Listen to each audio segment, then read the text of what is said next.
Bonjour à toutes et à tous, merci de me suivre sur ma chaîne YouTube où je m'exprime sur tout ce qui se passe dans le monde. J'ai fait des vidéos sur l'esclavage en Libye, sur la vente des migrants noirs dans des marchés d'esclaves en Libye. J'ai récemment fait une vidéo sur la victoire de Georges Weah, ex-ballon d'or africain, qui est devenu aujourd'hui le premier président africain à avoir été un joueur de football. J'ai fait une vidéo sur j'ai fait des vidéos, j'allais dire, sur la Catalogne, sur la situation politique en Catalogne. C'est des vidéos en espagnol pour ceux qui comprennent l'espagnol. J'ai réagi par rapport à la décision de Donald Trump de reconnaître Jérusalem comme capitale d'Israël.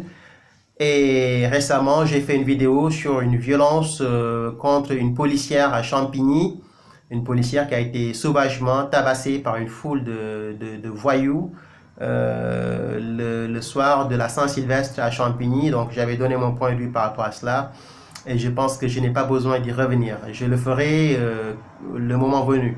Alors je tiens à remercier toutes les personnes qui m'ont envoyé des messages pour me féliciter, pour m'encourager dans le travail que je fais et pour également me demander de faire très attention. Alors je ferai très attention parce que quand on se prononce sur un sujet aussi sensible que la délinquance en France et la délinquance dans les banlieues, c'est déjà mettre sa vie en danger et c'est encore plus dangereux lorsque la personne qui le fait à visage découvert.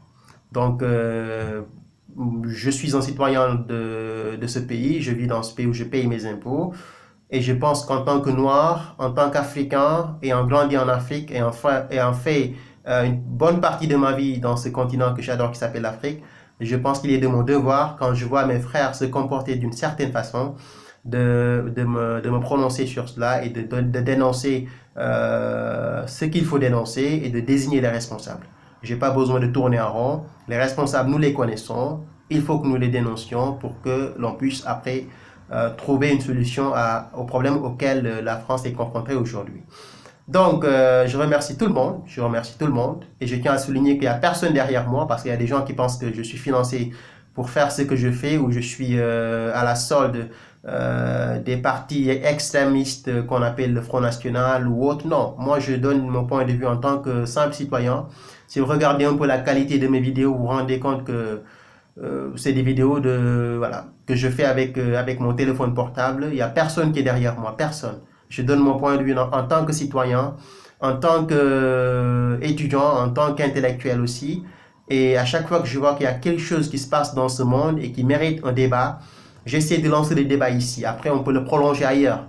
Mais je le lance toujours ici et les gens donnent leur point de vue et on essaie d'avancer. Et je trouve aujourd'hui que la délinquance en France est un problème auquel il faut s'attaquer et auquel il faudra essayer de trouver une solution le plus vite possible avant que ça ne dégénère. Quand j'ai fait des vidéos sur l'Espagne, il y avait pas mal d'Espagnols qui avaient dit que j'étais payé par le gouvernement espagnol. Il y a beaucoup d'Espagnols qui disent, le mec, il est payé par le gouvernement espagnol pour faire des articles de propagande. Non, je ne suis payé par personne. Personne ne me paye, je ne touche l'argent de personne. Je donne mon point de vue et je dis ce que j'ai à dire. Je peux me tromper, je peux avoir raison. L'essentiel, c'est que le débat puisse s'ouvrir et que chacun puisse donner son point de vue pour qu'on essaie d'avancer. C'est tout, rien d'autre. Alors, aujourd'hui, je tiens à réagir par rapport à une information qui fait la une de plusieurs médias aujourd'hui. Il s'agit d'un sondage qui a été publié par la Fondation Jean Jaurès en partenariat avec IFOP. Donc IFOP, c'est un institut de sondage très connu en France. Alors le sondage nous dit quoi? Le sondage nous dit qu'en France, 79% des Français croient au moins à une théorie du complot. Autrement dit, 8 Français sur 10 croient à une théorie du complot. C'est intéressant de voir que ce sondage sort à cette période, alors qu'il y a 2 ou 3 jours, dans une de mes vidéos, je parlais des fake news. J'avais parlé d'une décision d'Emmanuel Macron de voter une loi contre les fake news. Et j'avais donné mon point de vue par rapport aux fake news, qui à mon avis a été créé de toutes pièces aux États-Unis pour s'attaquer à la démocratie et à la liberté d'expression. Fake news, je reprends, est une attaque à la démocratie, est une attaque à la liberté d'expression. Le but, c'est quoi? Le but, c'est de museler tous les petits médias qui font des révélations très sérieuses sur les sujets qui se passent dans notre monde. quand vous êtes un petit média et que vous avez des informations assez sensibles sur des sujets tels que le terrorisme, sur des sujets tels que le conflit israélo-palestinien, sur la France, sur tout ce qui se passe dans le monde, immédiatement vous êtes traité de fake news, personne ne doit vous lire, personne ne doit vous écouter. Donc finalement on tend vers ce qu'on appelle la pensée unique. Donc on va éliminer tous les petits médias qu'on appelle les médias alternatifs et on va donner la voix aux médias mainstream, les grands médias qui eux peuvent dire ce qu'ils veulent en manipulant l'opinion publique internationale, en manipulant tout le monde, et toutes leurs informations seront considérées comme des informations vraies. Donc, fake news, c'est ça. On va tuer des petits médias alternatifs qui sont très engagés politiquement, qui ont des choses très intéressantes à dire, mais qui dérangent. Donc, eux, on va les éliminer à travers la loi qu'on appelle fake news, et après, il ne restera que des médias mainstream. Donc, dans chaque pays, vous avez des médias mainstream qui vont avoir le droit de dire ce qu'ils veulent. En France, ça sera certainement Le Monde, Le Figaro, Libération. Aux États-Unis, ça sera CNN, ABC News, Fox News, etc. En Angleterre, ça sera The Guardian, BBC. En Espagne, ça sera El Mundo et El País, etc. Chaque pays a 2 ou 3 ou 4 ou 5 médias qu'on appelle des médias mainstream qui, eux, ne seront pas visés par la loi fake news et qui, eux, pourront dire ce qu'ils ont à dire. L'essentiel, c'est que c'est des médias officiels qui travaillent avec les gouvernements, qui sont très proches de nos gouvernements, de ceux qui nous dirigent. Donc, c'est des médias qui ne dérangent pas. Mais tous les petits médias qui font le boulot de faire des révélations très sérieuses sur ce qui se passe dans le monde, eux, dans quelques années, ils vont tous disparaître. Donc, fake news est une attaque à la liberté d'expression. Fake news, la loi contre les fake news est une attaque à la liberté d'expression, à la démocratie. Et je pense que ça devrait susciter même autant de manifestations que la loi du travail. Parce que je pense que si cette loi passe en France, c'est fini, on est mal barré. Et dans quelques années, ça sera la porte ouverte à toutes les dérives. Et tous les gens, toutes les personnes qui ont des sujets très intéressants sur l'actualité politique, économique, etc., des révélations très sérieuses qui intéressent le peuple français, ces gens-là vont être taxés de fake news et vont disparaître du jour au lendemain. Alors, ce qui me fait peur, c'est qu'aujourd'hui, cette propagande médiatique, en essayant de nous instaurer, de nous forcer, de nous imposer cette loi fake news, ça commence à gagner du terrain un peu partout en Europe. J'ai récemment regardé en Espagne aussi. Les Espagnols disent que les fake news commencent à gagner du terrain chez eux. Et il y a la ministre de la Défense, Maria Cospedal, qui a fait un discours récemment en disant que le gouvernement espagnol doit tout faire pour éliminer les fake news qui commencent à gagner du terrain, qui commencent à gagner de l'ampleur en Espagne. On a vu là, il y a 2 ou 3 mois, lorsque le gouvernement espagnol était dans un bras de fer assez tendu avec des indépendantistes catalans. Il y avait le monsieur, comment il s'appelle encore, Albert Rivera, qui est un des plus importants membres du parti qu'on appelle Ciudadanos, qui est traduit en espagnol, en français par citoyen. Donc c'est un parti constitutionnaliste qui est à Barcelone, qui avait déclaré également qu'il y a des campagnes de propagande qu'il appelle les fake news qui ont donné un peu de force à l'indépendantisme en catalan. Donc qui sont derrière les indépendantistes et qui leur donnent un peu de crédibilité. Alors, ce qui est grave dans cette affaire, c'est que quand vous regardez bien tout ce qui se passe autour des fake news, il y a un seul pays qui est visé, qui est considéré comme le seul et unique responsable de tous ces fake news, c'est la Russie. La France a dit clairement que la Russie a des médias de propagande, donc il y a Russia Today, Sputnik, etc. Macron l'avait dit pendant la présidentielle.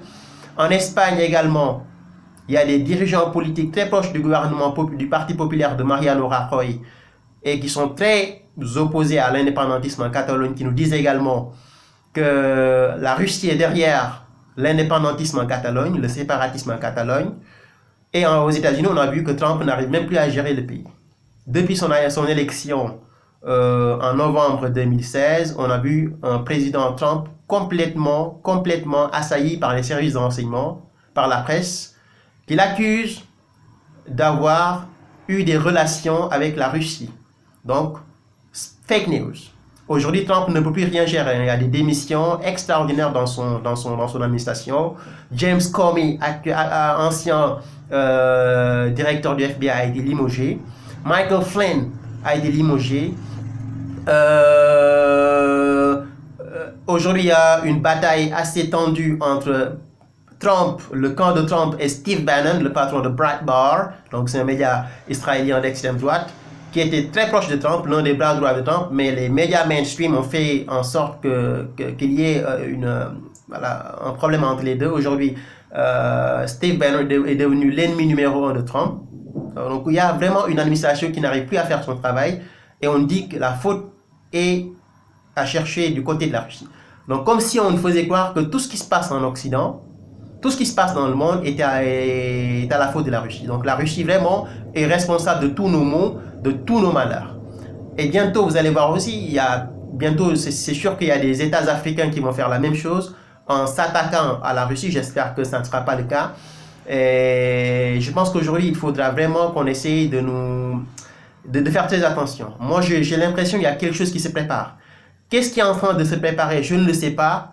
Mais dans cette volonté des États occidentaux de vouloir à tout prix indexer la Russie, l'accuser de tous nos maux, de tous nos malheurs, je pense que ça ne fait que envenimer une situation qui est déjà très tendue. La Russie est accusée d'être responsable de la victoire de Trump, parce que l'establishment, ce qu'on appelle aux États-Unis l'establishment, en France on parle du système, l'establishment attendait plutôt la victoire de Hillary Clinton, ça n'a pas été le cas.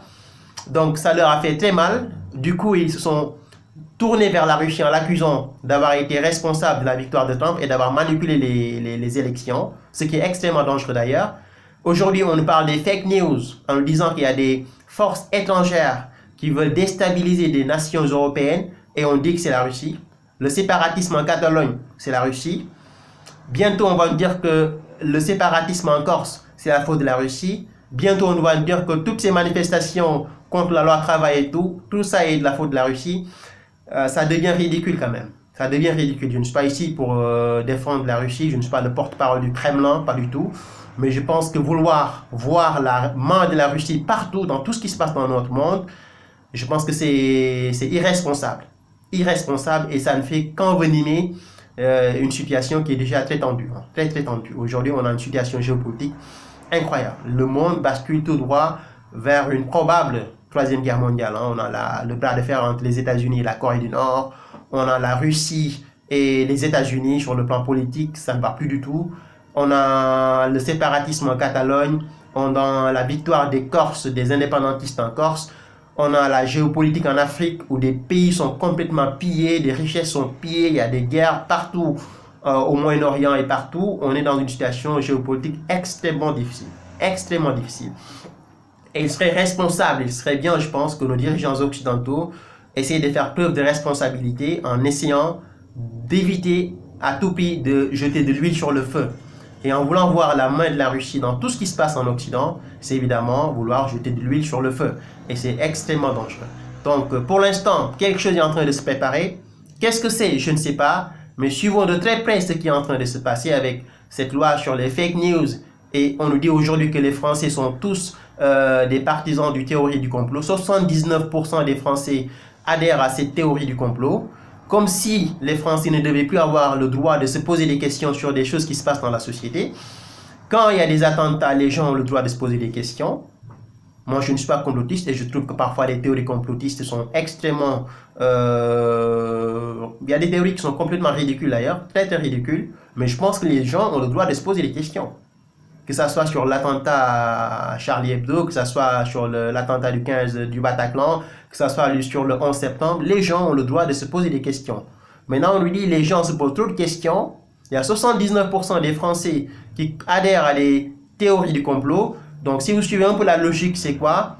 Il y a beaucoup de Français qui adhèrent à des théories du complot. Il faut qu'on mette en place immédiatement une loi pour gérer les fake news et essayer de nous débarrasser de tous les médias mainstream qui font que les Français se posent des questions. Donc, tous les médias qui incitent, qui poussent les Français à se poser des questions vont immédiatement être taxés de médias mensongers, donc de complotistes. et immédiatement, ils vont bientôt disparaître de l'échiquier politique et ils vont complètement disparaître. On va plus les entendre et il ne restera que des médias mainstream, les grands médias. Dans tous les pays, vous avez 5 ou 6 ou 10 médias mainstream très puissants qui dominent le paysage médiatique et qui imposent leur point de vue aux citoyens. Donc c'est extrêmement dangereux ce qui est en train de se passer. Pour l'instant, on est au début d'une période assez difficile. La démocratie est en train de mourir petit à petit en Occident, petit à petit en Europe, où il y a des lois contre voilà, toutes les personnes qui osent se poser des questions et tous les médias qui osent soulever ces questions-là et inciter les gens à réfléchir un tout petit peu. On est en train de vivre des moments assez sombres. Mais essayons de garder le sang-froid, de garder notre sang-froid et de savoir que la lutte va continuer. Donc la lutte va continuer. Je profite aussi de cette occasion pour présenter mes condoléances aux victimes donc, des attaques qui sont produites au Sénégal, à Ziguinchor, en Casamance, perpétrées par des militants du MFDC, donc au mouvement des forces démocratiques de la Casamance. Donc c'est une rébellion armée qui existe dans le pays depuis plusieurs années, qui a été fortement affaiblie par l'armée sénégalaise, mais qui récemment, c'était samedi dernier, a perpétré un attentat, une attaque où 13 jeunes ont été assassinés et 9 autres ont été blessés. Le Sénégal vient de décréter un deuil national de 2 jours. Je ferai une vidéo là-dessus au cours de la semaine pour donner mon point de vue sur la question. J'ai fait une analyse sur mon site internet, Le Courrier du Soir, par rapport à cette attaque et par rapport au laxisme du gouvernement sénégalais qui nous a mené à cette situation-là, parce que le problème de la Casamance n'a jamais été traité sérieusement. Donc ceux qui veulent lire mon analyse peuvent aller sur le site lecourrierdusoir.com. Vous allez lire l'analyse que j'ai faite sur cette affaire-là.